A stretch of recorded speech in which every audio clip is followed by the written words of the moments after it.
Warning, this content is for entertainment and educational purposes only.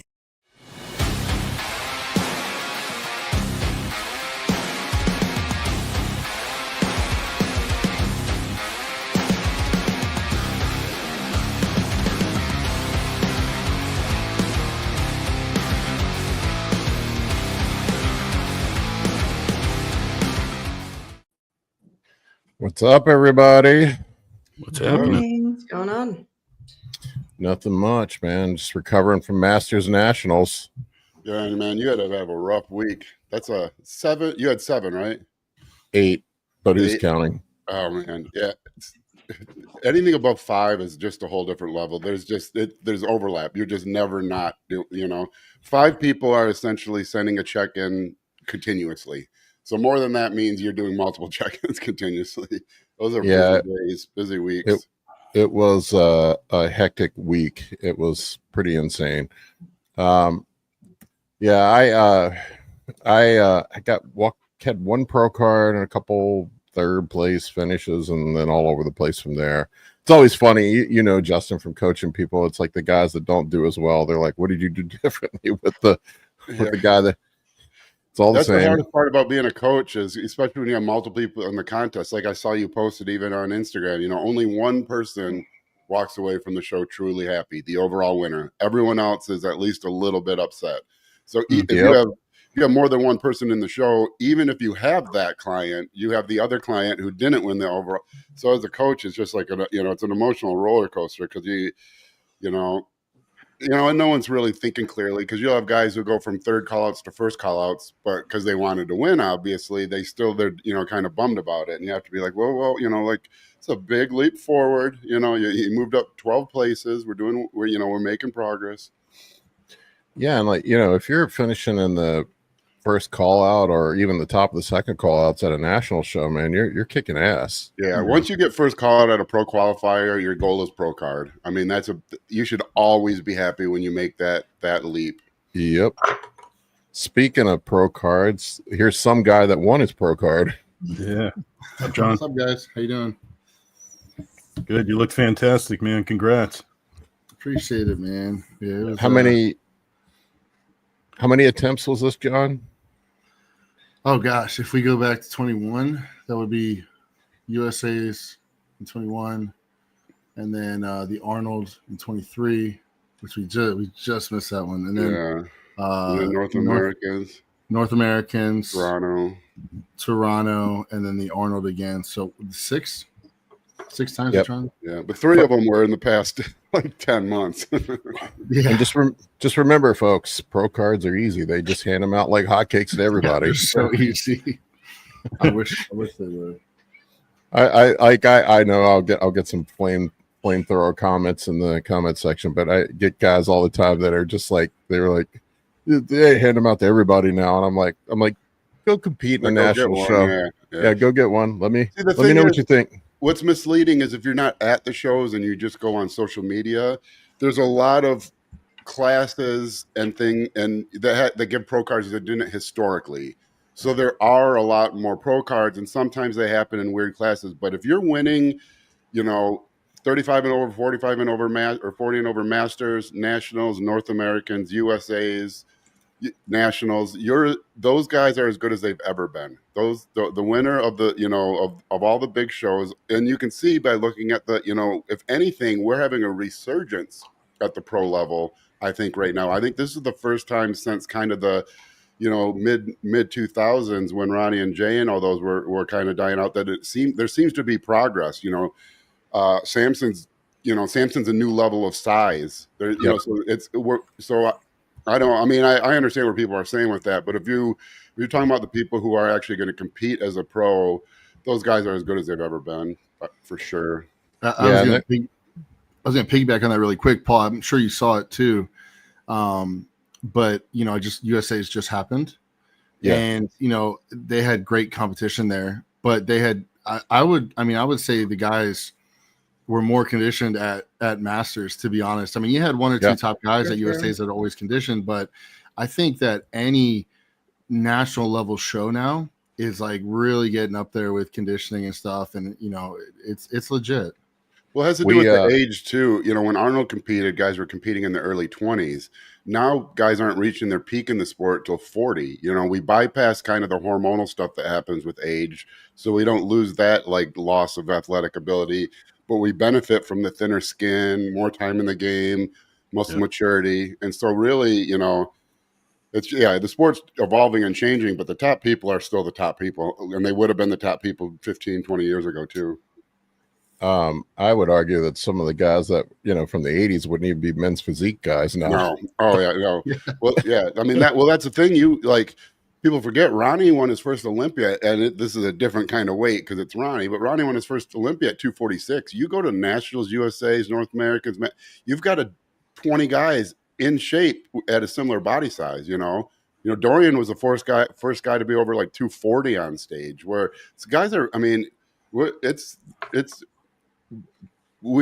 part of the reason I think is all those old videos were filmed in 4:3 aspect ratio, and then they get spread to 16:9 now, and because I'll watch some of the old Olympian stuff and I'm like, those guys didn't look like that because they're spread wide by like 25-30%, and you can really see it when they fit and they fit the screen to fit the wrong size screen. That's not all of it, but a lot of the clips you see from the old days were from 4:3 video that it's been kind of stretched to 16:9.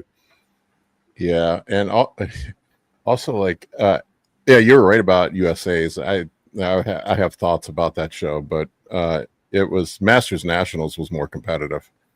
Yeah, I was blown away by the level of competition at Masters Nationals, and we were talking to Bill afterward, and he said that was like one of the steepest lineups that he's seen in a long time. Did he say that? Yeah, all the way up. Even the 60 guy, the over 60 guys were. I mean, there were a lot of good physiques. Yeah, they were all peeled and shredded. Yeah, my 60s guy he was battling it out for the overall, but he was big too. Yeah, he looked good. He looked good. It was best. He's like, this is his 4th national show with me, but yeah, I mean, the competition was pretty nut, especially in the women's divisions. Holy shit! The bikini, I mean, there were a ton of bikini competitors that could beat current pros that didn't get pro cards. Yeah. There was 35 competitors in one of the bikini divisions. I think it was like over 50, like class B or something. There was 35 just in that one class. Wow. Yeah. It was insane. Wow. Yeah. Karina and I had a bikini competitor, but yeah, it was nuts. The bikini were not. It was pretty thin in the classic. I don't know why. There just wasn't that many classic guys. The bodybuilding was very competitive. There was something that came up on. It was funny because normally, you'll hear it about maybe MASH some, but there was no talk about MASH this year, giving out pro cards to people who didn't deserve them. But then I saw at USA's, there was a little bit of talk about that. And one of the things was they had the amount of competitors and the amount of pro cards given out. And it was either figure, I think it was figure. And they said it was like, they had like 14 competitors or something, and then 8 got pro cards or something like that. And it was one got a pro card. And then they were saying that, well, there was only 3 people in this class. So then they had other women cross over to get who weren't in that division, but they said, hey, I'll help you out. I'll sign up today. And that way we have 5 people in your class and you get a pro card, even though they had no chance. It was like a bikini person signing up for figure just to help their friend. So, yeah, there should be rules on that, I think. Maybe a maximum cap of percentages of total competitors are allowed to turn pro. I mean, you can't have 100% of competitors turn.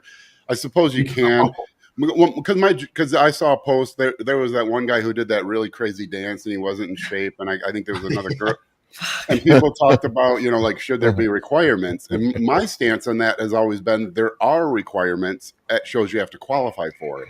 If you're doing a show that doesn't require qualification, then you run into that potential. If you don't want to be at that level, then qualify and move to the next level. And then, I mean, and then I still don't think you have anything to say because you've earned the right to then compete against other people at your level. But I don't. Yeah, but I also don't like the idea. 100% of people, even if they're qualified, probably shouldn't turn pro. John, that actually happened in two of the women's classes at USA's. I think it Really? was figure and wellness. Yeah. And see, those are the things that, because there were a lot of other female classes where, like, I think bikini had like 150, Yeah. and only like 10 or some got pro cards. So it was like there were some legitimate women's classes, but sometimes when you have those classes pop up, that's the only thing people focus on, and then they'll be like, they're handing out too many pro cards, and it's like, come on, man, like, no, they're not, you know. Yeah, when figure first came out, and because there used to be fitness, and then it turned to fitness and figure, because fitness turned into just whether or not you were a former gymnast, basically. But there was a period there where there would be like 1 or 2 fitness competitors in a class, and so if you did a local show, you're the only fitness competitor. You went to nationals, you were 1 of 2. You got your card, and then but it all moved to figure, really. Yeah, and it all sorts itself out anyway. When you get to the pro level, the best guys still rise to the top anyway. So I don't know why guys are crying and complaining about it. It's just no one goes to Little League and is like, that right fielder sucks. They should not be allowed to play against mine. It's like, well, if you're that good, then make a travel team or make them major leagues. Yeah, and it's like, even in the open, like I did the math on it. There's only like 50 couple open pro cards annually that are given out, and then on the pro level, like, they can't get enough open guys to even compete in shows. Yeah, that's the thing. How many guys were at the Detroit? Well, that's insane to me, because that's such a good show, such a well-run show. If Fuad's that whole crew, Fuad, Ben, they're very good business minded. They grew up in the sport. If there's any show pros should be competing at, it's that one, because they're the only people that really see it from both ends. They're going to pay you. They're going to know what it's like getting ready for a show and then not getting paid what you deserve. So for guys to not show up for that was crazy to me. And it's a great show. As a really fan, well run. as a fan, that was probably the most fun show I've ever been to, was the Detroit Pro. Yeah. We had a booth there last year. That was their first year even, and it went, there was no hiccups, just ran it very well. What were there, like 9 or 10 guys in the open? It wasn't a lot. Yeah, it was crazy. Yeah. I mean, so it's not like there's an overabundance of open. You can make an argument there might be too many divisions. I could see that, where there's just like too many divisions, but the number of people who are earning pro cards in a division where they will compete in the men's open pro is roughly the same as it's always been. So there's a couple more in USA, but lightweight competitor, he's not competing as a pro. It's light heavy, super heavy basically are the guys. Rarely a middleweight will grow into 212, but those are it. So and that's been that way forever. So yeah. So I got a good one. You got Dave, you might know this, or Justin, one of you guys, if you follow the men's side, but Kareth Bayo. Yeah. He's the top 3 212. He just got top 3 at the Olympia, I'm pretty sure, this past year, right? Mm-hmm. Looks amazing. Where did he get his pro card? Masters Nationals. 35 plus Universe Masters. Yeah, well, Sean Roden, didn't he turn pro at Masters? Yeah, USA's. I think. Was it USA's? I always think it's a Masters. Okay. Well, he wasn't. He was a master. He was a Masters competitor. Yeah. So it really, as long as you bring the physique, man, Yeah, the cream rises to the top. Kamal turned pro as a master. Yeah. There you go. Yep. So. Yeah. Anyway, it all just sorts itself out. Anyway, I don't know, but it's always the guys that have never competed that are saying shit, or the guys that were salty that they didn't get a pro card. It's those dudes. I know a few of those. Yeah. So what's next for you, John? What do you got planned, or are you thinking that far ahead? Yeah. I mean, to be fair, like, there's a part of the mental aspect of it was, once everything calmed down, it still feels a little weird. Not that it hasn't hit you, but the fact that, normally after every show, it's like, okay, what's next show? Okay, show 6 months, show a year from now, show, okay, well, if we do this, like, work with Justin, and it's been like that for the past 5 years. And so to have that all of a sudden stop, I go throughout the day and I'm like, there's something I got to be planning. Like, I have to be doing something. Isn't that weird? It's a very weird feeling, and it's like, oh no, wait, all I gotta do is just get a lot bigger and go do my pro show when I want to. But we're planning on like 10 months. I'd love to do Detroit, but I think like a 10-month off season sort of, and then hit something close to the Olympia next year and see how we do. So put on some good size. So that's it. Come do the Tampa with me. When's that? It's next week. It's last week in August, or last week in July. Yeah. Oh, so you're doing that next year?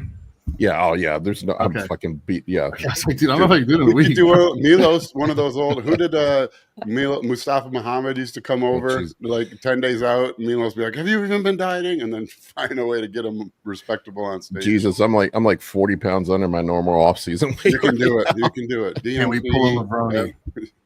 How much D-ball can I take in a week? Dude, as much as you want, brother. Go in there with a torn bicep. Yeah, no. Work for Dorian.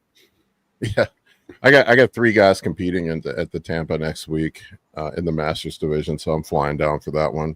Nice. Tampa's nice, dude.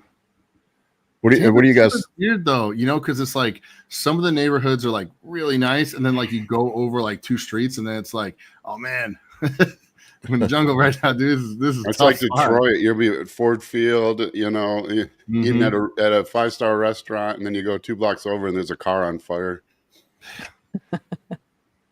So, what do you guys think about the Tampa next week? I saw John Jewett's going to jump in. I saw him. He posted just a video he posted for his business, and you could tell he was in shape. So, what?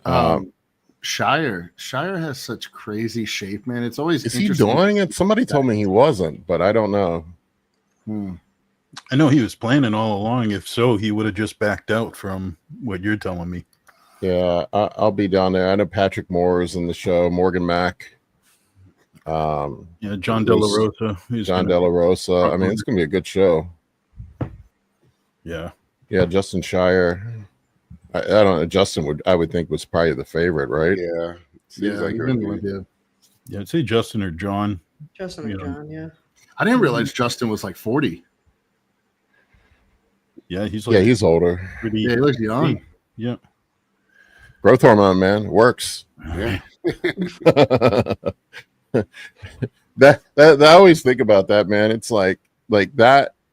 Like you didn't see guys over 40 competing in bodybuilding until growth hormone became more affordable and accessible. Yeah, that it kind of just shuts off that whole age degenerated loss of physique. Karina and Amy, how many just speak about growth hormone, what's the most you've ever heard of a female running? Most I've heard of a bikini competitor running. Just any female. Yeah, well, Karina's going to have more stats on this than me, but like bikini competitors, I know I've heard someone doing 10, which I was like, I don't know how they do that. Like, yeah. I've heard of women bodybuilders running 10. Yeah, that's what I was going to say. I think there's a huge variance between what division you're in. But yeah, I've heard of female bodybuilders running 10. I think around like 4 to 6 is usually where I see people land. Yeah, I was going to say the same. Man, that's bikini like from what I've heard, they've bumped up because I remember hearing the females were running like 1 to 2 or something, and then it was always 2. That's what I always remember. Yeah.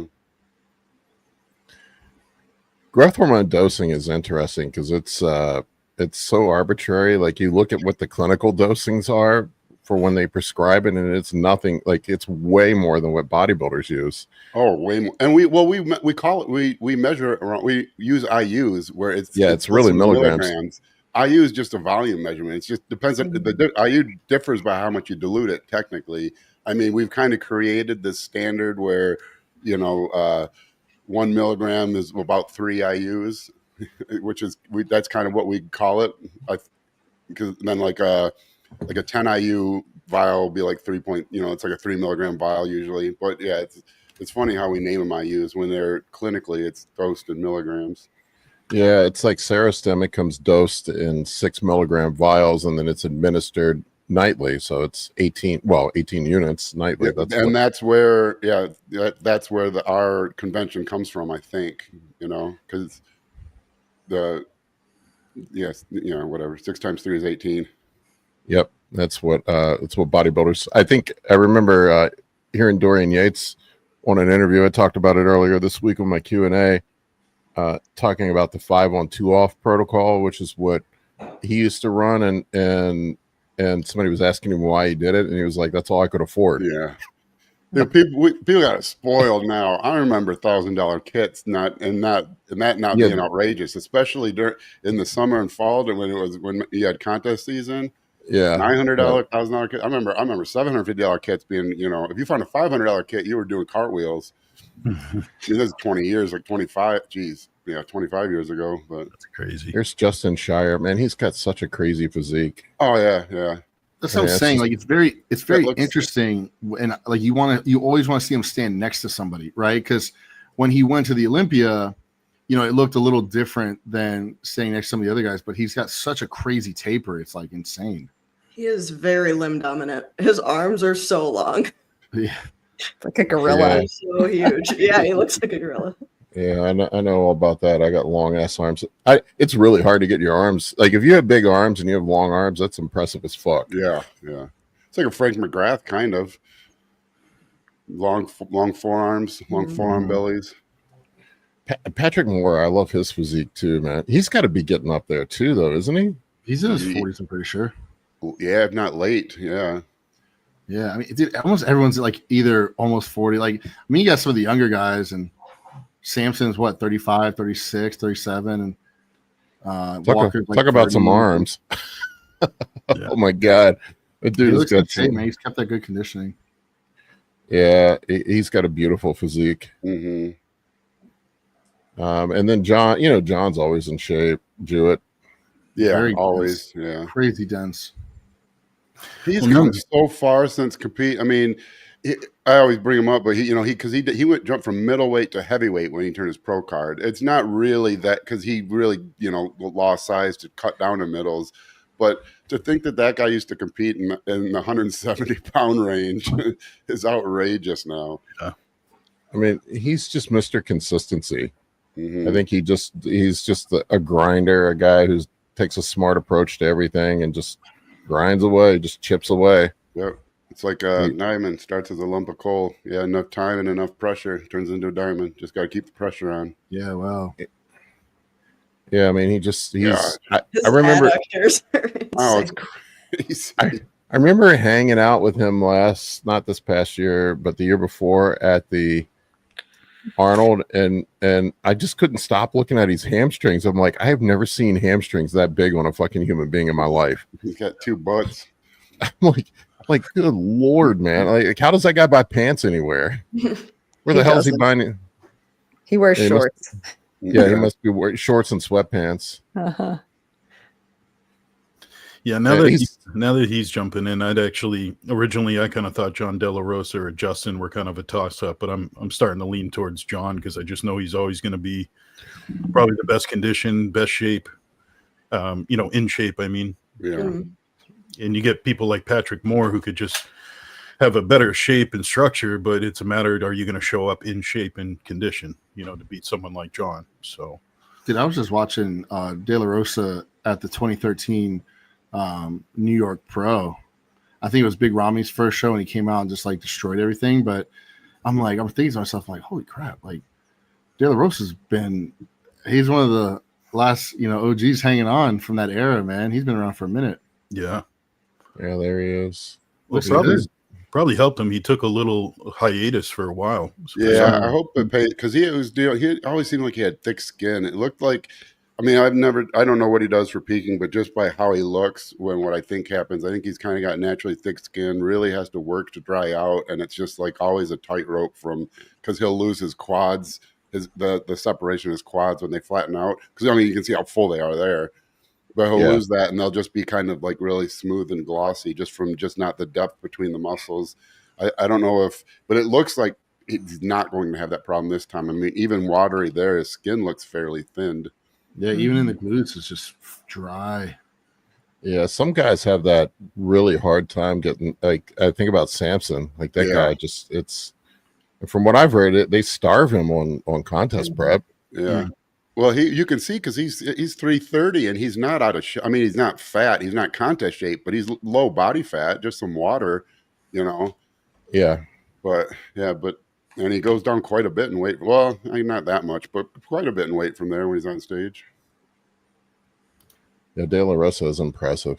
I'm really a fan of Patrick Moore's physique. He just has a beautiful physique. Yeah, he almost looks like a classic guy, to be honest with you. I always wondered what he does. Anyone know what he weighs? I've never looked, but no, probably too much for classic, I'm guessing. But if it's, I mean, if it's like within 10 pounds, that is something he could do. Yeah, I thought he was in the 230s the last time he competed. Yeah, it said, let's see, Patrick Moore is 5'10". His stage weight ranges from 231 to 242. So I don't know what 5'10" would be in the IFBB. I think it's like 220. It's in the 220s, I think, because 6 foot. Yeah, I'm trying to think. NPC is 209. Yeah. So if you add weight, I mean, it's probably about 220, maybe. Yeah, about 10 pounds heavier in the pros. Yeah, it's 10 pounds heavier. Yeah, I mean, if he's only got to lose 10 pounds and he can rehydrate, like, it's risky, but it'd be fun. Yeah, he might. Yeah, he's big. I mean, I get it, man. Like sometimes it's just your identity. It's like you feel like a bodybuilder. Yeah. Yeah. Let's see. Oh shit. All right. IFBB Pro Rules Classic is up to 5'10". It's 212. Oh man. Yeah, no. Yeah, Classic's so weird because the not happening. The guys that are 6'1" feel like they can be pretty darn big. You know, is that 6'1" is 234? Yeah. See, that's not. I mean, because you can be 245 and 250 in shape, and then really cut down to that. 6'2" is 242, which is where I would be. Yeah. I've thought about just switching to Classic because 242 would be pretty easy for me. You have, I mean, I think you have a bodybuilder physique, but it's not far from a Classic physique. I mean, you have good lines, small waist, flat waist. Yeah, I was like 247, 248 on show day last year, so I could make 242. What did you come in at this year, John? 250, 260? No, I was 240. By the time the next day after, eating and drying out and stuff, I think I was 244. Okay. On stage. Yeah, you were about 250 before we started drying out. Well, I was like 250, pretty lean without the water. You look big as fuck on stage. Yeah, I mean, honestly, man, it was right up front. We have a good we have some good shape and stuff. I got to give props to the mama and papa and the big man upstairs for that, because that's something you can't really control, I guess. But I mean, we add another 12 pounds of stage weight. I'm very confident in what we could do. So I'm excited. What kind of feedback did you have? Yeah, look, you're so classic. Look at that classic. That's a great chat.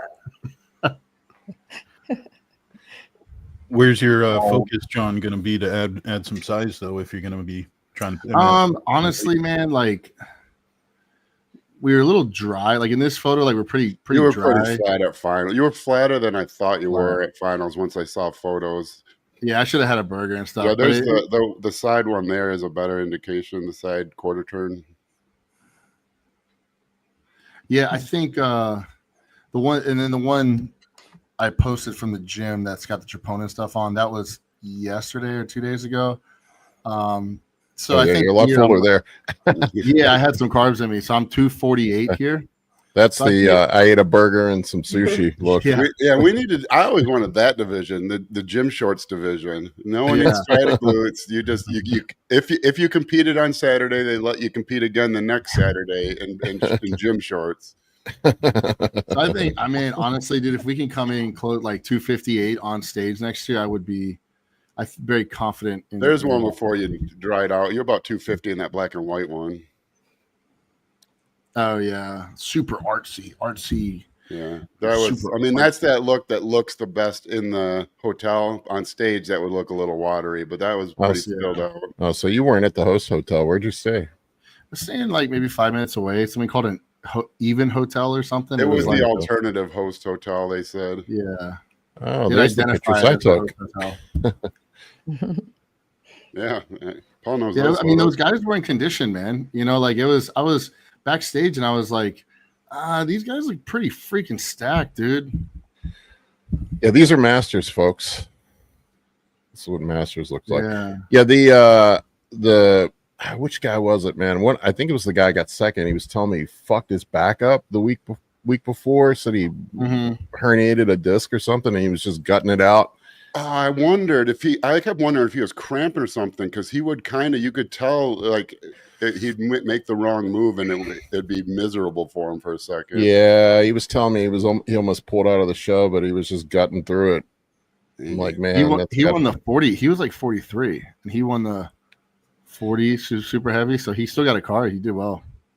Yeah, yeah, man. I can't imagine herniating a disc in your back and gutting through, getting up on stage. It's got to be miserable as fuck, man.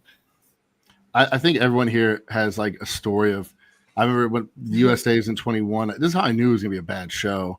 I was like 3 weeks out, did a crazy leg workout the day before, and I guess I was still a little depleted, dehydrated. Things were, stretched out, and so I went the next day. I was warming up calves, and just on like a basic pin-loaded machine, and I was doing one at a time, pretty light. Then all of a sudden, boom, and the machine like fell, and I was like, "What the hell just happened?" It felt like someone hit the back of my leg with a baseball bat.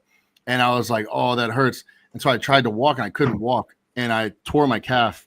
Oh man! I thought it was a Achilles because it was like that loud, and I couldn't walk to my car. So I tried to play it off like so no one was looking or whatever. I went to my car, I sat down, I called my buddy Salby, and I was like, "Dude, I just tore my leg. Like I don't know what the hell. Like I can't even walk." So I got upset. I said, "Screw it," or whatever, and then went back in the gym, finished the workout. But my leg was like a sausage by then. And what happened was it wasn't the top layer. It was like, I guess the soleus, if you guys know better than me. Gastrocnemius and soleus. Gastrocnemia. Yeah, there's one underneath. So I tore a big chunk of muscle off that. And after about 3 weeks, we went to USA's and I was like, I can walk. Things are fine. My first pose I hit on stage, bam, it pops again. And I was so much pain. And I just wanted to get off stage. I knew my first pose was like, I lost. I suck. This is horrible. I just want to go home. Yeah, folks, you want to see a crazy before and after? That's nutty. You look like Jason, our videographer. I know, we could be brothers. My tattoo was darker then too. It wasn't as stretched out. That's big guy problems right there. It's funny. Yeah, you see on my shins that like the scarring line. That was just because we deadlifted. Deadlift all the time. Times. Were you stronger then than now or no? Central nervous system wise and one rep strength wise, 100%. But like gas station strong. It's crazy. Yeah, gas station strong. I'm way stronger now. But back then, my form was better. I didn't have as much muscle tissue, so I was more flexible. I actually never really got injured. It was just because I had more mobility and things like that and pretty flexible. And now it's like things have the ability to tear or like strain a little more because it's just a little more mobility restrictions and stuff. Yeah, it's always funny to me, like that just goes to show you how different bodybuilding and powerlifting are as far as training, PEDs, nutritions, all that stuff, because I see it all the time, like guys that are, when they're the strongest, they don't look like bodybuilders usually. It's very different. And a lot of times guys are bigger when they're lifting lighter. Yeah. Not that John lifts light. I've lifted with John before. John is a strong motherfucker. Even John's light is stronger than 99.9% of anybody in bodybuilding. Well, it's funny because sometimes I see people who say, "Oh, you could do both this and that." You can't do both at the highest level because just central nervous system wise and stuff, preparing for that 1 rep or that 2 rep, where every single muscle is controlled and firing at the right time. Like if you're doing something and your glutes aren't firing right, dude, you're not hitting that 850 squat. You're not locking out that 900-pound deadlift. So you might be able to squeeze 405, but to do both of them. And that's why you see some guys who are world's strongest bodybuilder, but they haven't competed in like 3 or 4 years, right? They've just been powerlifting. So, I always admired guys like Johnny Jackson, and and even Stan Efferding, some of the other guys who were just strong, right? And like they didn't take time off to focus on powerlifting. They were just like all the time strong. I always thought that was a little more impressive than just taking time off and focusing on just being strong. I want to address this one really quick. Daniel says, again, you're misrepresenting or fail to understand the too many pro cards argument. It's not about too many pro cards, but those getting a pro card that do not have pro level physiques. That's very uncommon. And then like I think about it, like it's like the NFL. There are guys that fucking get drafted in the NFL that can't play, but it sorts itself out when you get to that level. I mean, it's and again, those guys aren't competing. What pro shows are they competing at? I mean, the guys that it's still the same. They give out more cards, and whether you agree with it or not, the guys that win the USAs, win nationals, win North Americans, they're the win Masters nationals. They're the ones who compete as professionals. And win light heavy, super heavy. That in bodybuilding. Yes, an over 60 lightweight might get a pro card, but you're not going to see them at the California Pro. No. Yeah. Or they compete and come dead last. So it sorts itself out. And once again, it's it's the same thing in the NFL. I mean, how many people get drafted in the NFL actually become good players? How many Jamarcus Russells are there? That get mega massive signing bonus and show up at camp 330 pounds. It just the story about Jamarcus, the funny story. What's that? So they were in training, and the videotape. His position coach, the quarterback coach, said, "Hey, do me a favor, go home, watch these Buffalo Bills or whatever. Let me know what you think, but and let me know what you think of their formation stuff. Bring them on back." So he brings him back, and he was like, "What do you think?" He's like, "Oh man, it's pretty good, but I know we got him in this and that and this and that." He's like, "You didn't watch him." He's like, "Why?" He's like, "Because there's nothing on the tape. They're blank tapes." Yeah. Oh man, it sorts itself out. It sorts itself out, and I just don't understand that. Like, it's such a gift having that physical ability to make it that far, and some people just take it for granted. It's almost always. It's very rare someone is the most gifted and has a good work ethic, because when it's just always comes so easy for you, I think you need to. It's hard to find the right. When you get someone who's got the work ethic and the genetics, you get someone like a Phil Heath or Ronnie Coleman, or a Chris Bumstead. But most of the time you get like a Paul Dillette or something, when it just comes easy. And I think probably even all of us are something that maybe we were naturally gifted at, that we maybe, I used to really like to draw, dumb thing when I was little. And I think I was pretty good. I mean, as a kid, but other kids that really wanted to be good at drawing, but it just worked for me. So I never really did it, and it's kind of how it is, and I think all of us know someone who's extremely gifted in something. We're like, oh my God, I wish I had your ability. Why don't you want to do that? Especially bodybuilding. Most of us probably knew. Is that why you always asked to draw me like one of your French girls when you're in the room? French boys. And he just flips it around. It's just he makes me take off my trunks, and he flips around. It's just a stick figure. Yeah. Why you spent 3 hours shading your upper lip? Paul, can you pull up Tanya's comment? Not the genetics one, but the pros not getting paid to be pros, because I feel like that's something that people don't really think about or know. But that shit is like so expensive. Like, to do a pro show, like it's not like people aren't getting paid to like show up. Like, you have to pay for your pro card, like your IFBB. Yeah, I think my pro card was $400 a year just to have it, man. And then if you're going to do a show, I mean, if you do a show correctly, you hire a coach, travel, all of the super supplements, you're probably going to drop 20 grand. 15, 20 grand. I mean, that's just what it is. The travel is the worst, man. Serostem, food. The food. Yeah, and it's and it's funny, like, and then like some of the show, like I looked like I think Tampa, like it was like $5,000 for third place or something. Like, you're not even recovering your expenses to go compete in that show. You're just doing it because you love it. Historically, that was fine because you had just the Weider magazines. They kind of controlled everything, and they could basically afford not to pay guys stuff. But now there's so much money to be made, as through social media. I wonder if I hope we don't reach a point where the competition stop mattering, because already most guys aren't making their money from competing, and they never really did, but they would make their money indirectly as a weeder athlete, which required them to compete. I just hope we don't like lowball our competitors out of doing shows, and then kind of the sport fades to some weird, like, I don't know, kind of like a piercing thing section of Instagram where there's a whole subworld of it, but there's no official, sanctioned events. Like, if they really want to get the best people out there, they should be at least covering costs to get you there. Yeah. Well, what do they do as a pro, Paul and Amy and stuff? Like, they pay for your show, right?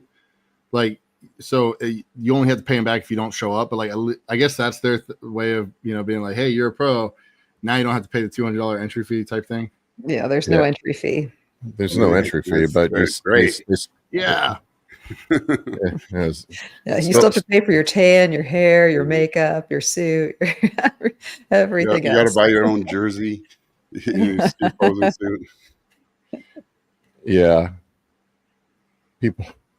60 people it's still 60 people qualify for there aren't 60 people in the Open at the Olympia. There just aren't. You got to be specific on what division.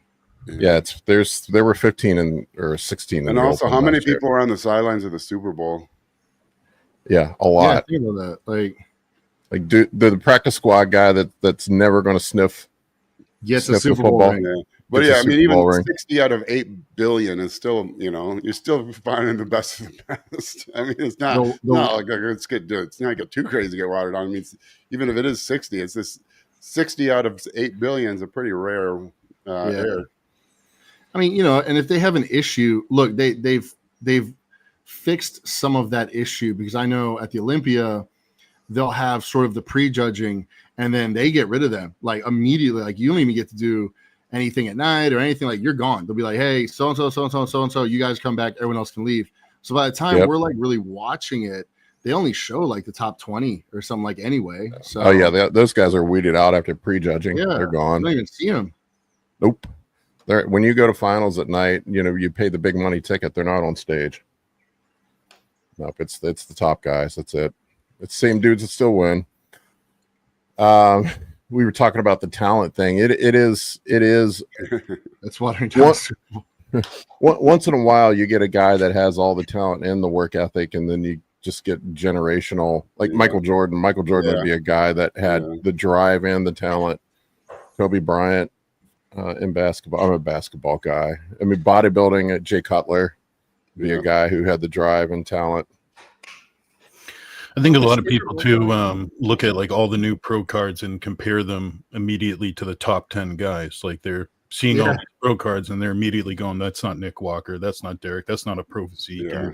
That's just kind of that's what happens with social media. You're seeing the cream of the crop, and you're seeing what's put in front of you the best, and it's that's the elite of the pro physique. That's Justin, you went to national shows back in the day, man. Like, I went to, I remember, was it North Americans? Yeah, I think it was North Americans in 2001 or 2002. I went to early on. There were like 50 people in the show. Yeah. They went quick. Yeah, and we really, because there's over 1,000. The only photos we look back on from 25 years ago are the best photo. I mean, there were millions of photos taken. We still share about 4 of them, the 4 best. Wheeler, Sean Ray. Like that one of Flex Wheeler where he looks insane. Jay Cutler's quad stomp. Ronnie Coleman's 5 best photos ever taken of him on stage. That's what we're looking at. That's the other thing you forget. But yeah, I mean, I went my first Olympia 2003. I've been going to like nationals and USA since 2004. 2004 is a good example. Mark Dugdale won the overall as a light heavyweight, and that, Chris Cook won supers that year, and he did not have a single glute line. I liked Chris Cook, and I liked his physique, and I was back then I was hoping he'd become a good pro, but he wouldn't have been top 5 in a good supers division right now with the conditioning that, it was a kind of a weak couple years there for the supers. They had just made the super. It used to just be heavyweight. They had just made supers, not that many years earlier. So it's just because we look back on the 1% of greatest photos ever taken of that, and then compare it with, whatever crappy photo we can find of a guy mid-transition today. And that's what people use. Compare these. Look at this perfect photo of Flex Wheeler. That guy's a pro. And then this guy who's not quite into his pose that I found on page 4 of NPC News Online gets to compete at that level now. Yeah. And that's not how you get a pro card. They don't take a picture of Jay Cutler and say, do you stack up to this? That's the other thing that's surprising. Every time it kind of reinforces into my brain how different it is in person from photos. Usually you can still tell from photos, but you always see it from a different perspective when you watch them in person. Oh, absolutely. And even if you take a huge category like bikini, where there's going to be nearly 60 competitors at the Olympia, meaning every single woman on that stage won a show to get there, won a pro show to get there. I would take your average person and put the woman who comes in first, who wins, and the person who came in dead last, and ask them to tell me the differences between them. Like, without a trained eye, these people are all at the peak of their physique for the most part. I mean, yes, people come in off occasionally, and that does happen, but that's in the world. Yeah, like the differences between these athletes is so small. Like, they are all at the top of the field. I mean, so if there's one pro that is not as great as the rest, they're all still far above what a normal physique is. They're round. Yeah, that was Ronnie when he was an amateur. Yeah, I think he was still eating Denny's, prepping for shows. 22, 23-inch arms. Yeah, some people are just born into it, but yeah. Oh my God, yeah. Hit a little pose like this. You can't pose. Watch them. Yeah, it's crazy seeing him back in the day. Man, crazy. Yeah, that's crazy. That's crazy. That's when he won his pro card. That's when he won his pro card. Yeah. Look at that. Take a screenshot of that and post it and put it online and be like, "Can you believe this guy turned pro?" He's not big enough yet. He's only 230. Soft. He's soft. Soft. Glutes aren't in. No separation in his quads. Yeah. Yeah, at the end of the day, who cares? If your goal is you want to work hard and you want to get a pro card and you never want to do anything again, cool. Like, that's awesome. If you want to use it to build your business, cool. That's awesome. If you want to use it to compete and try to go to the highest level, that's cool too. I don't know why people get so concerned about what other people are doing with their lives. Like, if it hurts overall, then just go get a pro card. Like, if it but you can't get one. Okay, well then maybe that's why you're upset. Like, don't worry about what other people are doing with their life, man. It all buffs out, and the top people will be the top people. It's not a big deal. Yeah. There's the overalls. That's crazy. Well, think of how many times too there's been the opposite, that there's been guys that should have gone pro many of times. Like, John, you're a great example of one of them, that you've been on a stage where one guy's getting a card, but maybe 3 or 4 of you deserve it. Didn't Nick Walker take a couple cracks? Nick Walker took third I think it was third. Yeah, when I thought he should have won the overall. Dominic Trivellini, same thing, was second or third when I was sure he had the overall. Yeah, Nick, I think Martin took a couple cracks too. Yeah. So it's interesting. All right, we want to grab some questions. I'm sure I angered all the bodybuilding world talking about the pro. They get all upset when I talk about it. How dare you? We don't have any questions this week. We just have a couple. We answered one. Someone asked John how much he thought he was going to put on size-wise. We talked about that one. So let's get this one from Gamboni Law. Right. Any thoughts on the allegations pertaining to LeBron and gear? Do you think it could become a Lance Armstrong situation when he's done playing? The truth will come out. I mean, they're not juicing like bodybuilders, but every athlete at that level is using whatever they can to stay on the court. Yes. It's different. It's because we wear it on our bodies. We wear the PEDs with 22-inch arms, but any athlete's taking anything they can for recovery. I mean, I played in a crappy little college football team, and we had a bucket, a 55-gallon drum full of sample packets of Tramadol, to get you through anyone who's played college sports has got a cortisone injection and played in a game when they any doctor would have been like, this is not a good idea. And then, when you're talking about that kind of money at that kind of He's a level and billionaire. that kind of legacy, he's going to do whatever it takes to keep him on the court. And they're all doing that. He's not doing like 2 grams of tren, but he's doing whatever can enhance his performance and recovery, and not get him in trouble. I can tell you from, I don't know, I gotta be careful what I say, but I have worked with some professional athletes, and they're all using stuff. Yeah. It's usually TRT or TRT plus some growth hormone, and it's basically just to keep them in the hormones recovery they're at when they turn professional. They're not looking to be bodybuilders, but if they're 38 and they're trying to hang on in the league, they're going to put their hormone levels, growth hormone, testosterone, where it was when they turned pro, when they left college. If they can. I mean, you don't want to be. Believe me, I played basketball when I was younger, and I remember trying D-ball and playing basketball, and I got calf pumps so bad I couldn't even fucking run up and down the court. Yeah.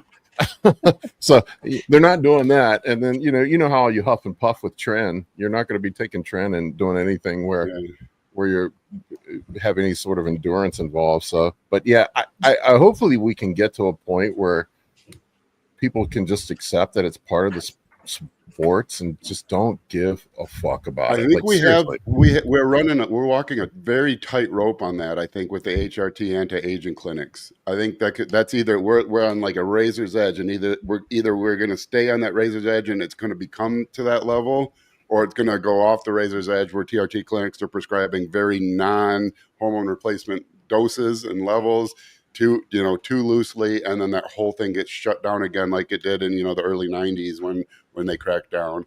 But if it somehow by some miracle gets managed right in 20 years, as everyone kind of grew up seeing the HRT clinic stuff on their social media and stuff, it'll become kind of more accepted. I mean, I don't know, like if any females perimenopausal, they're probably seeing a lot of hormone clinic stuff pop up on their social media. Any male that's over 40 is going to be seeing it, and so as more and more people see it and aren't like it gets put in their brain in a less demonized way, But if those same clinics are a little too loose with everything, I can see the DEA coming down on it and ruining it for everybody. But hopefully we walk the line well enough.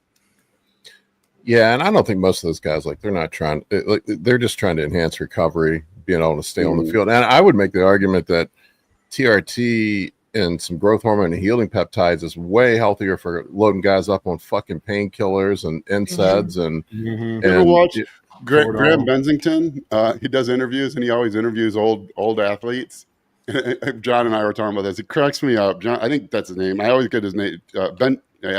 Graham Bennington, something like that. But if you remember when Chris Farley used to do a skit on Saturday Night Live, he interviewed Paul McCartney from the Beatles, and he's all awkward. That's this guy's interview style. But he always interviews all these old, like Terry Bradshaw, and he's like, "You got a morphine injection minutes before the Super Bowl, or you were out drinking booze the night before." He's like, "Yeah, they were just whatever got them on the field." That was awesome. Yeah, it's whatever it took to get on the field. What was it? Lawrence Taylor kept an 8-ball on his shoulder pad. Yeah. Well, I think almost the whole world knows what a greenie is. A greenie, and like for baseball, for pitchers, amphetamine. Everyone knows it. You got greenies. It's just they even have nicknames for them. They would have them. You could just grab them in the dugout coming out. Yeah, I'm pitching today. I need a greenie. Dude, who was that pitcher they did the documentary on? The two, I think it was 2 black pitchers in the 70s or 80s where they were like always high on like LSD or something crazy, and they would throw like no hitters on LSD. He wasn't supposed to pitch. It was supposed to be his day off. And the story, I think it's been exaggerated because I heard him tell it exactly once, and it was more that he knew he wasn't pitching tomorrow, so he took LSD at night. But it has such a long half-life. It was still active, when they had a day game the next day or something like that. Then he pitched like a no-hitter or something. Yeah. High on LSD. Yeah. I mean, who doesn't want to see more competitive sports and their guys stay healthy and play longer? I mean, it's just like baseball, Americans pastime. Everyone really came down on the steroids in baseball, but go watch the 98 home run derby and tell me that wasn't a funner time to watch the sport. That's prime. Yeah. Nobody wants to watch baseball now. I want to now see you a got the new opposite. version of Now the pitchers are doing it. The pitchers are all on crap throwing 100 miles an hour. All right, what do we got up next? So yes, LeBron is taking gear. So is every other pro athlete. Who cares?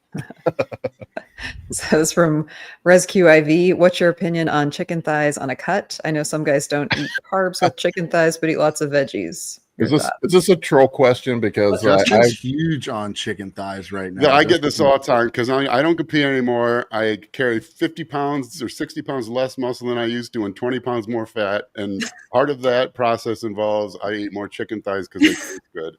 And every time I post a chicken and rice meal with chicken thighs, Coach, I didn't know we could have chicken thighs. And I'm like, you can if you want to lose 50 pounds of muscle and gain 20 pounds of fat. Go ahead at it. Oh my God, I've ranted about this so many times. I can't tell you how many times I've done diets and contest preps with people, and the math just ain't adding up. Oh yeah, I'll get a guy that's not getting in shape. He's like, Coach, I swear I'm not eating any carb. I like keep cutting carbs and cutting fats. And I'm like, God damn it, man, why is this guy not getting lean? I'm like, let's just go through everything one by one. I'll get them on the phone, and they're like, I'm eating chicken. I'm like, well, what kind of chicken? Chicken thighs. And I'm like, it's that or rotisserie chicken with the skin, you know. And I'm like, what kind of beef are you having? I'm having ribeyes. Yeah, motherfucker, man. No wonder you thought the diet was easy. You're living like a king. Yeah, I don't understand why I'm not losing fat. You're eating 26 grams of fat per serving with that ribeye. So yes, no to chicken. Well, yeah, no. I don't know of any competent bodybuilder that's eating chicken thighs. Yeah, Not on a cut. Sure. Not on a cut anyway.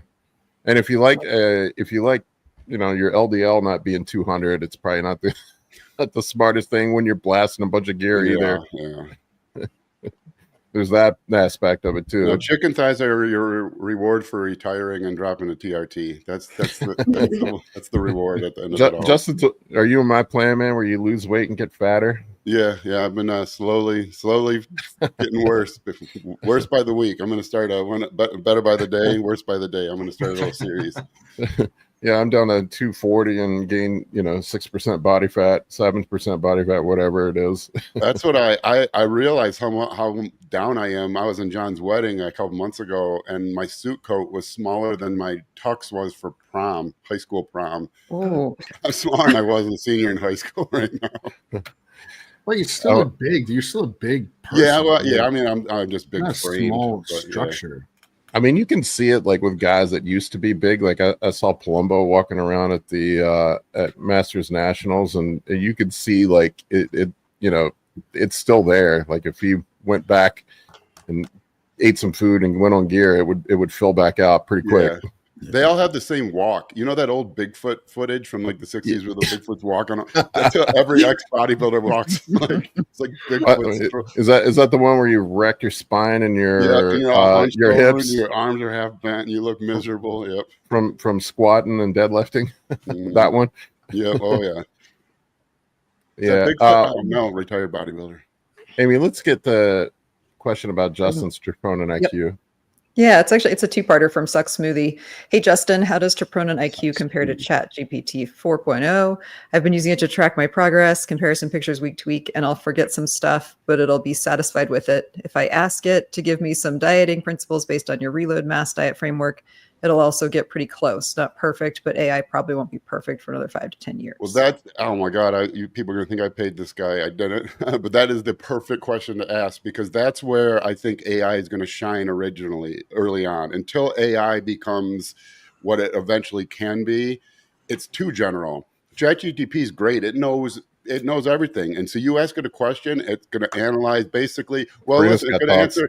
It's going to take basically the summation of the most probable answer of the internet. And that's what it's going to give you. The problem with that is that most of the internet's stupid, so it's learning to weigh the smart internet versus the dumb internet, but it's not there yet.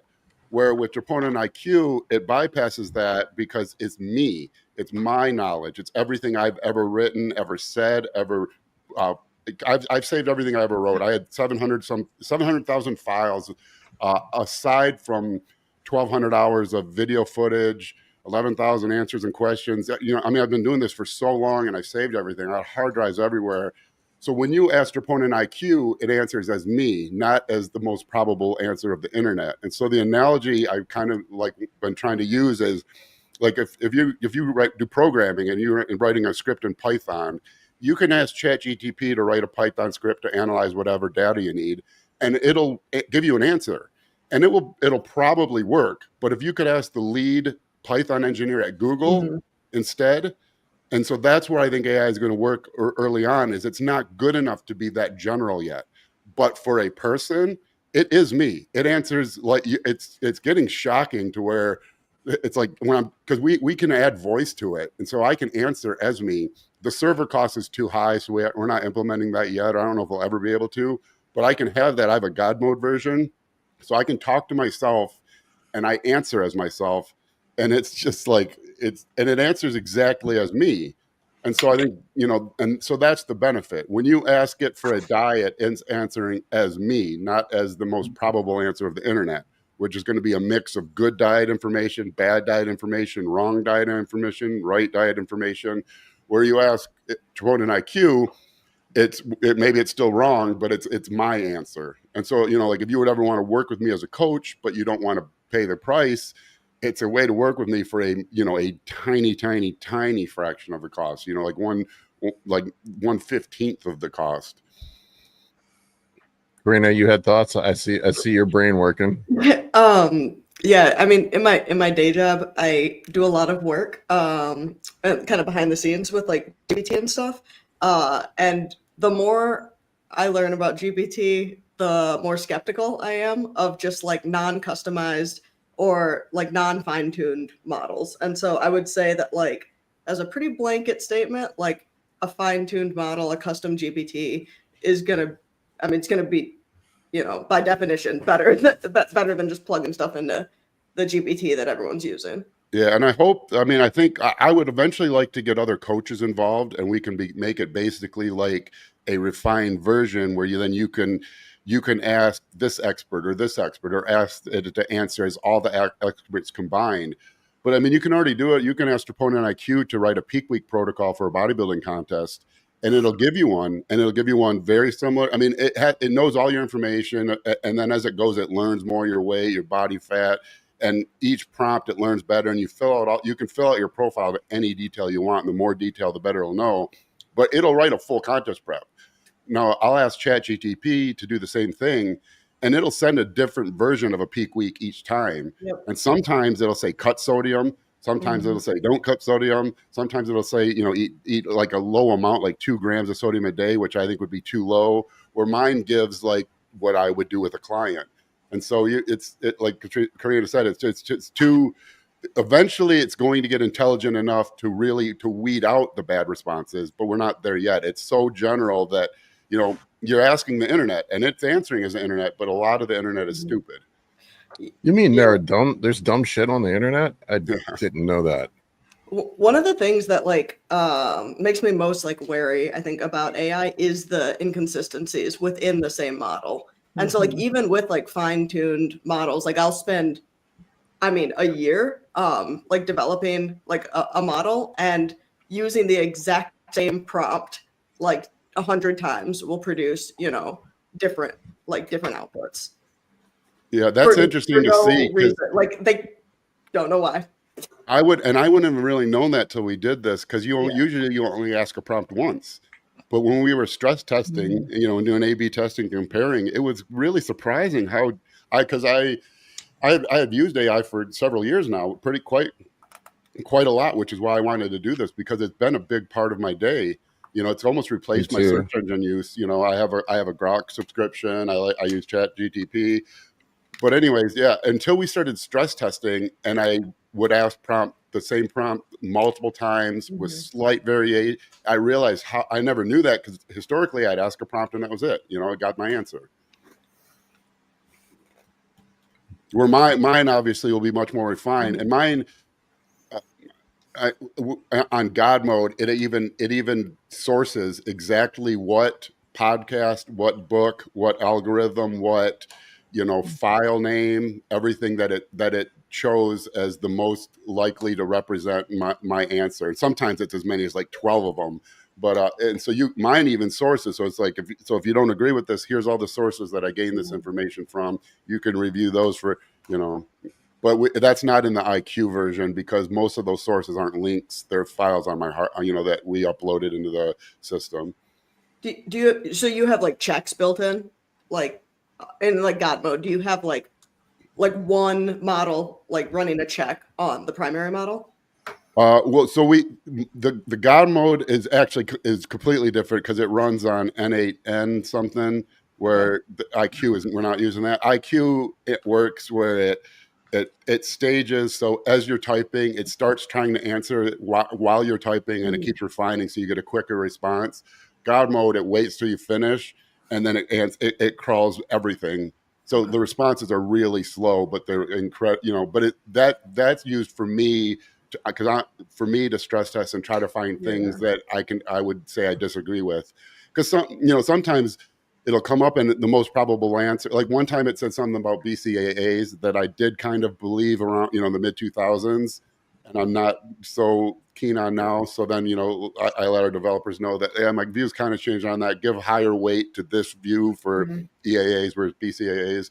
But yeah, so I don't know a ton about, because I have a programming background, but I haven't had time to although what's crazy is watching in meetings with developers when they're coding in text, because they're not coding in code. They're coding in text, and then it tells it to write it in the whatever code Python, CSS, whatever. It's like, what the hell? That's insane. Well, why did I used to have to learn all the syntax and everything. Now you just tell it to do something. That's awesome. So is your goal eventually to coach the AI, and the AI coaches your clients? No, I'll never use it with my clients. I want to emphasize. I mean, maybe not never, but I won't. It's not being used with my clients. You work with me as a client. You're paying me. You will always get a human answer from me. The goal is that this will allow me. The main goal is the information. I think there's so many questions in the fitness industry. We don't know the protein debate. I'm going to have answers to that. In 5 years, I'm going to have all this data, and I'm going to be able to say, troponin IQ, plot the increase in muscular body mass weight of people who've eaten 1.2 grams a kilogram or more per body weight at least 60% of the time versus people who've eaten 2 kilograms or people who've eaten less. And you can see, is there a curve? Do we find out that after a certain point, adding more protein does not do anything to build more muscle? Or we might say, the guys that are eating 500 grams of protein a day, they did grow at a faster rate. Same, I'll be able to do I'll say plot the body composition changes of users who have used a carb cycling diet at least 60% of the time when they were in a fat loss plan over the last 5 years versus people who've used an isocaloric static deficit or keto and we can see things that you can't do real research on. That you can't plot and follow someone every meal they eat for 10 years. But this, because it's self-reported and it's, anytime you're on there and you enter change your profile, tell it what you weigh, tell it what your body fat is, tell it how you're training, it sees all that. And we're two things we're working on now. We're training it on visual representation, so you can upload an image of your physique, and we're a ways from this, but it'll already do it because the other systems the backbone of that already exists. I just want to make sure it gives the correct answers before we implement it. And the same with photos. Take a photo of your meal, and it'll know the calories, the macros, and it'll include that into your profile. And so, but then eventually, I'd like to be able to have like a Barbie or Ken doll, like a genital lacking human form silhouette, 3D mold, and that I can show the actual body composition changes. So you put two of them and say, this person has done progressive overload with carb cycling at least 60% of the time over this period of time. This person has done whatever these parameters. Show me how their physiques have changed over the last 5 years. And what if I want mine? What if I want mine with genitals, Justin? Maybe that's down the road. That's not a priority right now but we've added in a thing that will link you to several high quality porn sites if you really need to see genitals. So we're good there. But yeah, and so but we need users. We need more people on. But I would. It's still so soon. We just launched a couple days ago. So there's a lot of work to do, but I would like to eventually get experts, PED expert, a endurance expert, a whatever. And so you can ask it and actually, rather than ask ChatGPT and hope you get get a good response, you can say, well, this person is the expert I follow. I can't afford them as a coach, but I can ask them questions now. That's crazy. That's awesome. Yeah. All right, what do we got up next? Next one we've got from Onathus. Did anyone try CJC 1295? Never have. I have. I Nope. used to like it. With or without Dak, whisker do's, whisker don'ts. With it. Now, is that the one you have to? Most people are stacking with in ipamorelin or whatnot. Yeah, probably. And it was always with or without DAC. It really kind of like had a heyday maybe around 10 years ago. I don't see it much anymore. I always felt like it did more than like the other growth hormone secretagogues, but I never felt like any of them did much. Yeah. Yeah, You exactly. said. And that's my thing, like with the growth hormone secretagogues. Like I've thought about it. Like you look at the studies, like I don't remember the exact numbers, but like on ipamorelin, I think I saw something like it was like a 30 to 40% increase in your natural growth hormone production. But if you're 50 years old and your body's making a half a unit a day, what are you making now? Right. 0.6 units.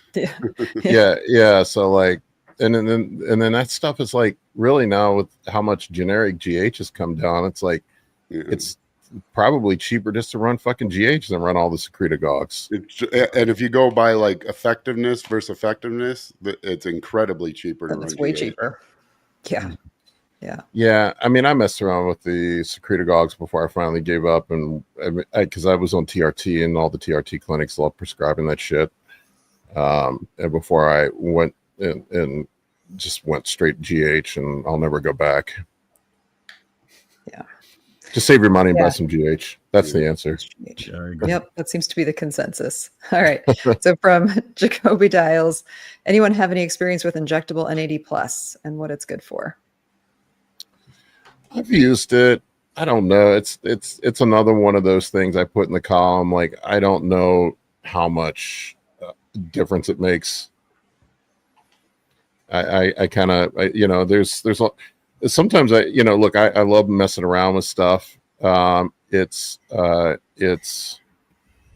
interesting. Like we get down these rabbit holes with all this weird shit that we do, and I think sometimes I like to experiment, but I'd put it in the column like I don't think it does a whole lot. Yeah, probably not going to hurt you if you've got the money. Yeah, I mean, look, I mean, it's if you want to add it in, but at some point I get to the point like, how many damn shots do I want to take every day? Yeah. Agreed. And non-injectable options probably would work also. There's others. Yeah. Right. This one from, I'm not even going to try and say it, Voodoo Jujitsu. There we go. I tried. It's what is the logic behind a PED stack with a test base, EQ, and mast? Aren't the EQ and mast together a bit contradictory? Mast versus hardening. What would a good ratio be? Really just depends on like, I don't know. I don't know why you would run mast with EQ, to be honest with you, unless you're on contest prep. Or, I mean, I could see cases where someone has a hard time sourcing and maybe they have a limited amount of each and they would prefer to run a smaller amount of each rather than 6 weeks of one, 6 weeks of the other. But yeah, for me, for off season, I like just keep it simple. Test, find an antibiotic you like, add GH, maybe insulin. That's as good as it gets. Based on dosage, I'd be careful, checking your E2 levels, make sure you're not, crushing your E2 with those two compounds together. But I personally myself run that stack for show prep, and it definitely helps with the drying out and hardening. I kind of get a good effect with both of them. I'm a big fan of EQ, and Masteron's always kind of like a something that definitely adds like a hardening effect and dries me out a bit at the end. I don't know if you guys have noticed this. Like I get like lot of people with the master on debate, but like I've tried running in the off season. It almost dries me out too much. Mhm. Like my Especially, joints yeah, start to hurt. You're someone who, like, if you're someone who's naturally kind of bigger and overweight with a huge appetite, I think you'll run it just fine. If you're someone who is kind of has a good metabolism, not a huge appetite, stays leaner, I'm not that big of a fan. For me, EQ, that was always my favorite anabolic to stack with test when I competed. Primo was so hard to find back then. But what's funny is I've seen EQ just completely run the gamut in online view. When I was first online, the late '90s, people used to say it was worthless. Don't even bother. It doesn't do anything. And because a lot of times you'd find it as like really low dose, like 50 milligram or 100 milligram per ml. So for a long time, everyone was like, it's worthless. And then I remember it being worthless except for red blood cells and increasing your appetite. And then guys would only take it to boost their appetite. And then at some point, maybe, I don't know, 5, 6, 7, 8 years ago, I started seeing people say it gave them anxiety. And then I just cracked up because I was like, this drug now that no one will take because they're scared of anxiety, a generation ago, no one would take it because it didn't feel anything on it. It didn't do anything for them. It just kind of shows like the hive mind view of things. Yeah, it's always now everybody's got a boner for Masteron. It's like Masteron's I don't remember anybody using Masteron 10 years ago. Prep? Yeah, outside of contest prep. That's the only time you'd ever see it. Yeah. Yeah. And even then it was kind of only if they didn't like Tren. It's like, I don't tolerate Tren. Can I use Mast instead? Yeah, I don't really remember people using Masteron. I mean, look, like you kind of got to figure out what works for you. My opinion on it, like the primary driver for the off season is pushing your tests and your GH high, and then whatever anabolic pairs up well with those for you is what I don't know. I don't know what you think, Justin, but that's kind of where I stand. Prep, I like Masteron. I'm just not a fan. Oh, I love it on. Yeah, I love it on prep. I try to use as little Tren as I can. Most people still need to, and I love Mast as a replacement. But in the off season, though, but in the off season, test and EQ, that's all I ever ran when I competed. That was my off season cycle. Various, the doses would increase each year, but I would stick to just that. Avoid orals, so that when I got to prep, my liver was good, and I felt like I could really throw the kitchen sink at prep then with less concern because I stuck to just basic, milder injectables in the off season. I think it was Dr. Dean. I don't remember. Maybe it was him. I know Dean listens sometimes, so I apologize if I'm misquoting it. But I recall him talking about EQ and the anxiety thing. Like EQ converts to estrone, and then it like indirectly lowers estrogen. So like that can do some weird shit in men, and then also it affects dopamine as well. Yeah, and some people seem to get really low estrogen from it. That effect seems to hit some people. It smashed me at my estrogen, man. Holy fuck, man. Worse than like I ultimately settled on Primo as my favorite for off season. And I kind of figured out for me it's like 60 to 70% of my test dose puts my estradiol right perfectly in range, and I tolerate it well. My blood work looks good on it. Yeah, that's why I've always said test and then Primabon at about, I say like 75-80% of your test dose. Almost no one has to worry about estrogen.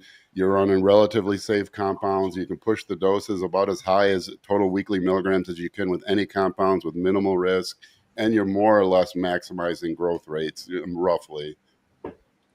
Yeah, this guy pretty much said the same experience I did as Paul. Yes, I can run mass analysis as a manner, but I've tried it, but it was just as a pancake. I had to keep my sodium crazy high. Yeah, it seems like I just get almost too dry, and like my joints hurt and shit.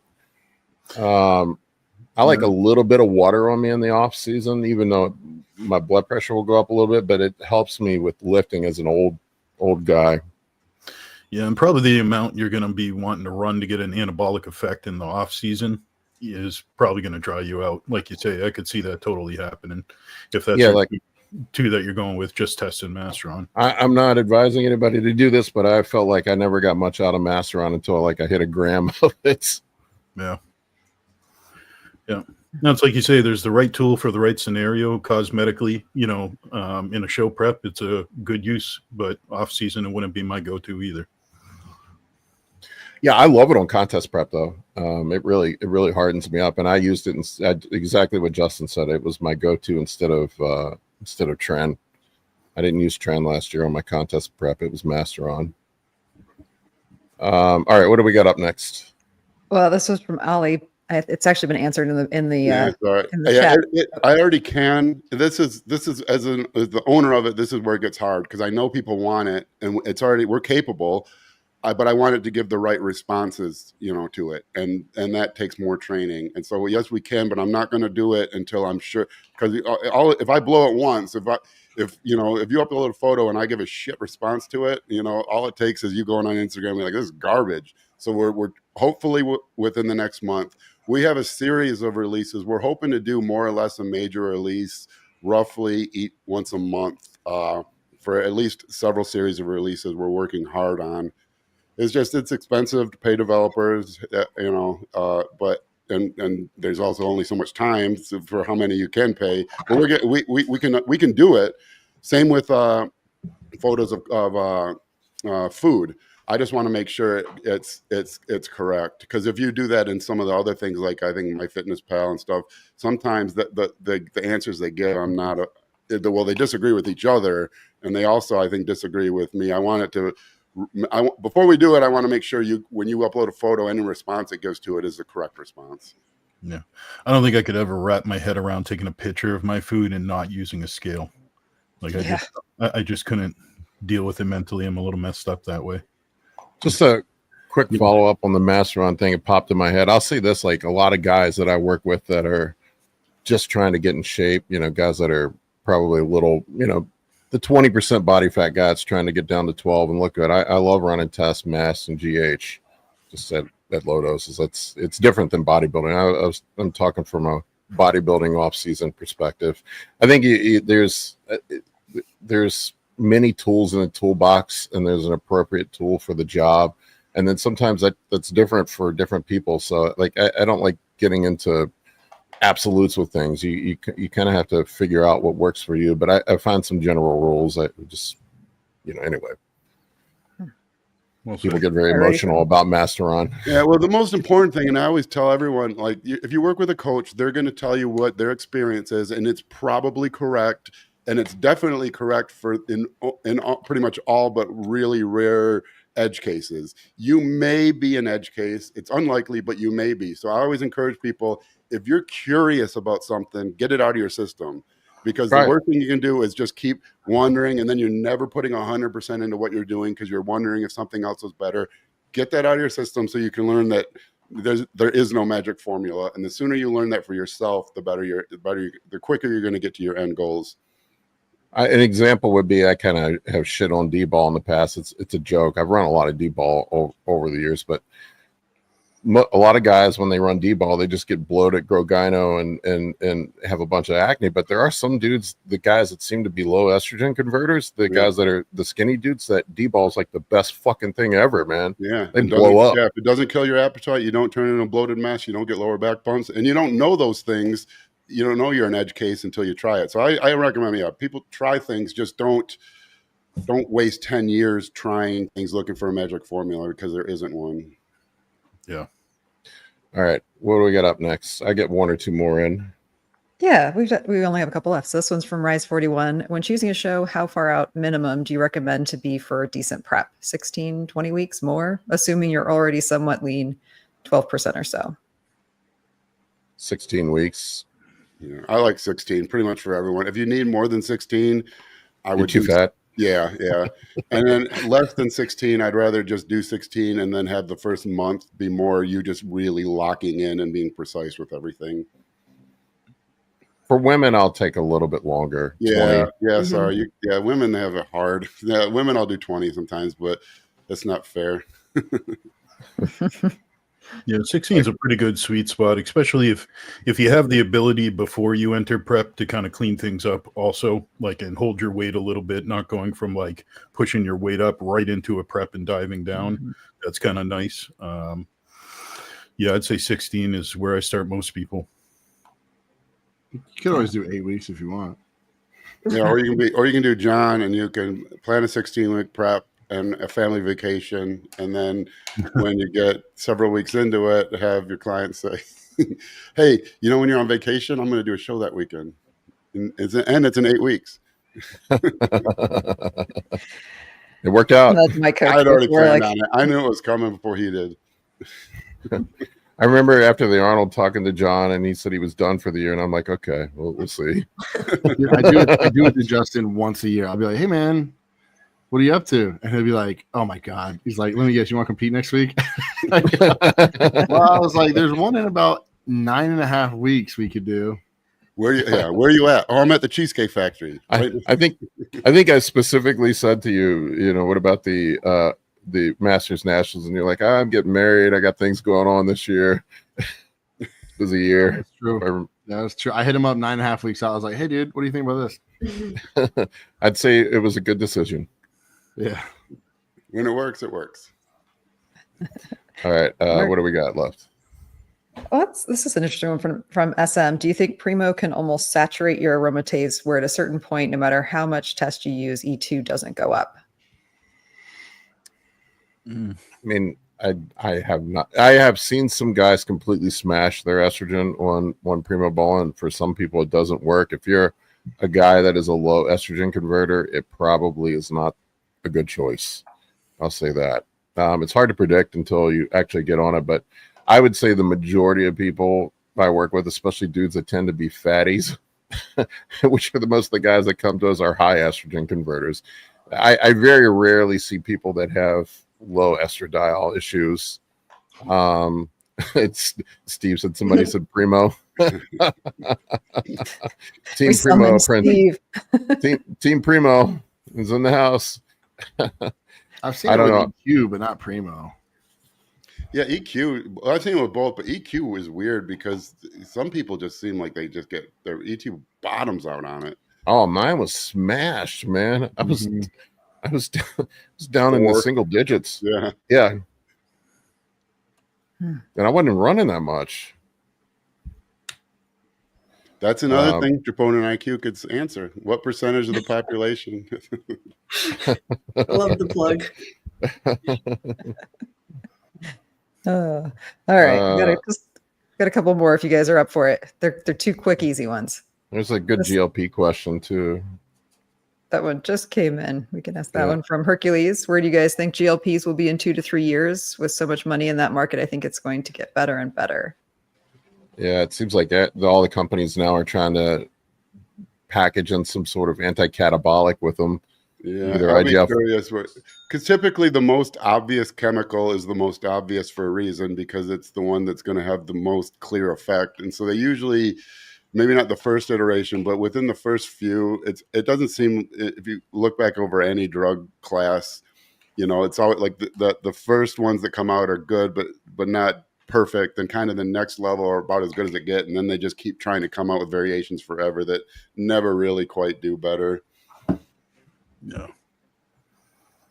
Yeah, there's it seems like from what I've seen, like the development that's going on now, it's they're either looking at myostatin inhibition, adding to it, or IGF-1. I would think myostatin inhibition seems to have been the holy grail of bodybuilding that nobody has ever found that actually works in practicality. So I don't know, it's just speculating. I would think that IGF-1 added to it might be the better pathway, or just get on a cycle while you're on a GLP-1.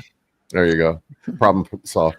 You remember interleukin 15 when the myostatin? Yeah, you don't hear that anymore either. No, that was another thing that but God, if you've been around for a time, we've seen so many iterations of stuff, and then it just all comes back to the basic shit that still works. Yep. I think it's going to be interesting to see how they balance like the ratio of like an anti-catabolic with a fat loss drug, you know. So they're going to have retatrutide or whatever, they're going to have certain GLP, but how are they going to balance out what if you don't have enough IGF? Like, that's why it's kind of nice to dose things. It's kind of like steroids. I never liked blends because I wanted to be able to dose my different compounds the way I want to, because everybody's different, you know. Maybe there's too much IGF and not enough Reta in a certain blend that they're going to come up with. And so I'm just curious of how they're going to put that together. Where they need to do like build your own, customize your own cocktail. Just go to a website. Well, that shit's coming, man, with AI. You just upload your genome. Be able to print out a custom peptide for you.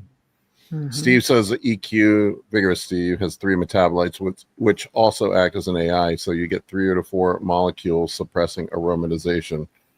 There you go. From the man himself. Dude, he hits that pose really well. Oh, I That's know. a I was hard- going to say he looks so good in that pose. I was looking at him like, that's a hard pose to hit, dude. Good job, Steve. Steve needs to go get his pro card. Yeah. I don't think he cares, though. Yeah. All right, what do we got up next, Amy? Let's get this quick one from Dan. 280 natural IGF-1 levels at 35. Is 3 IU enough to get above that level? Try it and see. I don't know. I mean, everybody gets focused on systemic IGF-1. It's really localized IGF-1 that causes growth, from what I understand. Like it's kind of a meaningless number. Yeah. And you'll see it like when guys are on contest prep too. There's so many variables that affect IGF-1 levels. When guys are in caloric deficits, the IGF-1 numbers come down even when you're on. What was that? That idiot Liver King, when he I think isn't that why he reached out to Steve, because his IGF-1 levels were low. We're running a bunch of, but it was his dumbass diet he was on, and there's just a bunch of other factors. Estrogen plays a role in it. There's so many factors. Yeah. I don't know. Do you? And a question I asked people: do you think Ronnie Coleman cared about his IGF-1 levels? Man, what's that? No, I don't know. I would, what I've seen with, all kidding aside, what I've seen with GH, anything up to IGF-1 won't be high when you have NAFLD. Just saying, that is true. Get lean first, then worry about it. What I have seen, GH with GH up to 5 units is essentially just kind of a replacement dose. And once you get north of that is when you get into the super physiological effects. Fake GH still shows up. Yeah, there are other things that can raise IGF-1. All right, what do we got next? Well, let's do this one. Anyone notice any gym performance improvements with Semax? Never messed with it. Don't know I anything tried about it. a couple times. Someone sent a sample and it's a nootropic, right? Yeah, it sat, and I tried. It was like nasal spray. It sat in my cupboard for like a year. I tried it once or twice, and then it felt like nothing. Like I was just spraying saline. But then Skylar, our videographer, had some, and I didn't know what the dose was because it was just given to me as a sample to try. And he had some, and he told me like the different amount. And I had only been doing like 1 squirt. He had me do like 4. And yeah, I felt like a little pick me up, but it did not. It was like 30 minutes. It was like nowhere close to ATP. Nowhere close to ATP. But it was like, oh yeah, wow, yeah, I do notice something. But by the time we got downstairs and in the Uber, I was back to base. It just felt really fast and really mild. It didn't feel like I didn't feel that nootropic like clarity. I didn't feel it almost felt like kind of anxious, like my like vasoconstricted. My fingers felt a little cold for a minute, but minimal, not enough for me to want to try more. I mean, if someone wants to send samples, I'll give it a shot, but it's not. I didn't think it was that great. Just take amphetamines. Yeah, ATP, close as you can get.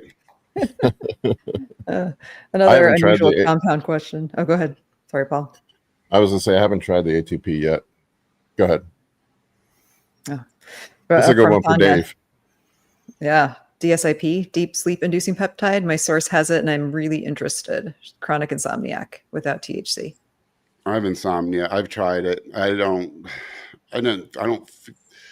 wasn't enough for me to buy more. Like the first day I was like, yeah, I think I slept better. But you do that anytime you try anything usually new, and after that, I never bought more. You want the ultimate productivity hack? Be an insomniac. Oh god, yeah. Every single graphic you see for troponin supplements ever posted anywhere was done in a night of not sleeping. I've used Delta Sleep peptide for probably about 45 days, like a month and a half. And I have a pretty good sleep schedule. Like I'm usually in bed at the same time. And I didn't notice anything for like the first week, but I did notice as it advertised like deeper sleep. I felt myself getting into like that REM, that dream sleep, that vivid sleep. But like Justin said, not enough for me to be thinking it made a big difference. I mean, I just had more dreams that night. That's really about it. So it gets hard. There's just so many things, and like Paul said earlier, there's only so many things you're going to take in a day. You know, it's like it just gets to, and so you stick with the things that really make a difference. I wish I would have. Maybe I'll try it again with like my Whoop or watch or something to see if there's an improvement in sleep. But I didn't notice it, whatever it was. Yeah, I noticed GABA for sleep quality worked far better for me. Mhm. Don't take too much. So make sure you dose it correctly. Yeah. What happens if you take too much? Oh, you like have a heart attack? You feel like you are? I had a client go to the ER 15, 20 years ago. They thought they had scoops. They thought they were taking glutamine, and they took GABA. And I think they called me or email. I don't remember. Somehow I found out and they're like, my heart rate's like 180. I'm like, call the goddamn ambulance. Don't call me. Why are they I calling took the you? wrong thing. I'm like, you just took 50 grams of GABA. You need someone there. Yeah, he was fine. He was fine. I don't know what they gave him. Probably something to bring his blood pressure down. But I love that with bros. They'll have a health crisis and they reach out to you first. What do you, coach? Coach, I think I might be having a heart attack. What should I do? Yeah. I'm glad you called because I know the exact answer. Call the fucking doctor. Yeah. Should I stop taking Tren? like bro, fucking Are you call mid 911. injection? Because even if you are, pull it out. Yes, you're having a heart attack. Good Lord. Justin, what's too much GABA? Tanya takes 3 grams. I don't remember. I know it's less than 50. Yeah. Well, the nice thing about GABA too is you can just take it as needed. It's not like the Delta Sleep Peptide. You're going to need to take it and let it build up and create a habit with it to get, for you to notice anything. But GABA, at least you can kind of like spot use it. Yeah, I Honestly, think several grams. Like I think less than 5. I haven't even looked in forever, so I don't want to give poor advice. But it's a low dose. Yeah. Honestly, man, like the thing I found that makes me sleep the best are the CBN gummies, man. They knock me the fuck out, man. Yeah. What's funny is THC will knock me out, but I can't get a deep sleep. Yeah. Yeah, it disrupts those deep sleep waves. Yeah. Ultimately, I've had to mess with my sleep a few times, like different things, different tactics to get better sleep. Because I'm kind of one of those that'll sleep for 2 hours. I'll be up for an hour, 2 hours, up for an hour. I still am at this point. But the times I've had better success is when I just have a habit that you build, a good bedtime, a good wake time, and just making sure that I stick to a schedule. Being all over the place throws everybody off. I've noticed that. You mean my staying up until 3 a.m. playing video games? Is that bad? Yeah. I mean, if that's your sleep habit. How good are you? What's your ranking? That would depend. Yeah, you're just going to bed and I'm just waking up. I stay up way too late, and I don't know. I usually get up like between 8 and 9, somewhere around there. I have a terrible schedule like that too. I'm like 3 to 8. I'm like 2:40. Yeah, I'll sleep 5-6 hours. 6 is probably my normal. Yeah, I'm like 2:45, 3 o'clock in the morning. I'm up. Good Lord, dude. That's even earlier than me. You're the only person I know that wakes up earlier than me. Well, you remember when we went to the Arnold, I'd just go downstairs and sit in the chair until everyone's awake. And snore. Yeah. I walked down at 4 a.m. thinking I was the first person awake, and Dave scared the shit out of me. Dave's already up. Yeah. All right. We want to wrap this up or squeeze one quick one in. We have a quick one here from Gadgets. He's 52, he just finished a cut, wants to gain 10 kilograms, wondering how long it's going to take. Wondering if a 16-week massing phase is enough per year. I don't like putting a number on gaining. Like I think that just sets you up for getting fat. Yeah. Yeah. I'd look at the approach of like getting a good rate of gain, like a good, rate of gain weekly or monthly, rather than having like an end goal. I'm sorry. I thought you were. I like to use metrics that aren't directly weight related, but guarantee an end result of more muscle. Like things like progressive overload in the gym or some trackable metric of progress that you prefer. And then with the diet, if in 16 weeks you're eating a higher calorie diet at roughly the same body fat percentage, you can assume that likely some muscle has been gained. So basically, then because if you're trying to add weight, you're just going to get fat. That's because muscle growth is too slow. So, but if you have a clear path to improving in the gym, and you're very strict and regimented with your diet, and you've learned that you can add calories periodically without adding body fat, do that long enough, you have no choice but to add muscle. I'm sure you've noticed this too, Justin. I had my guy yesterday, Nick, that was doing a warm-up show before North Americans, and he's like pretty much been the same weight on stage the last 3 years, but his physique is completely transformed. He was so much fucking denser and harder and just completely different look. Yeah, I call that like the second bodybuilding. Like eventually you reach a point where you're not like your look just completely changes despite not adding weight. And that's why I hate using weight, because when you really start getting to the good part of this sport, that's what's going to happen. Yep. All right. I think that's a good place to wrap up, folks. Moral of the story is don't get focused on the scale. It is a measurement tool, but I ultimately, to me, the important thing is what the pictures show. That's the best measurement of progress, in my opinion. All right, folks, we'll see you next week. Thank you for all your support. We love you. I will be back from the Tampa Pro, so we'll talk about my experience there. We'll see you next week. Bye, everybody.